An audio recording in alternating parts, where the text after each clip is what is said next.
diz assim, nada melhor do que a gente se sentir bem no lugar que a gente chega. E quanto Isso tempo também ajuda tinha? no tratamento. Bem né? acolhida. Vocês tinha, têm um senhora? acolhimento 10.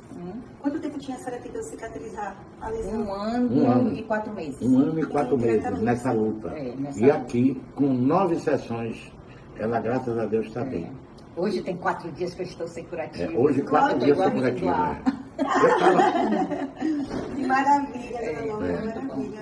A gente só tem a agradecer a tudo. Eu fico, Já chorou aqui no eu instante? fico sentida porque assim, a gente tem pessoas que precisam, mas não tem a condição, né?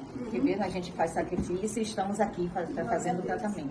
Mas o importante é esse Oh. investimento, poder ver o resultado. É. Não é porque a gente tem história de trabalho com Isso pacientes é que investiram investimento. muito alto em outros lugares e não E tiveram não resultado. tiveram. Então isso realmente é gratificante. Vou fazer propaganda, vou fazer indicação daqui. Indicando lá pra- Eu faço indicação para todo mundo daqui.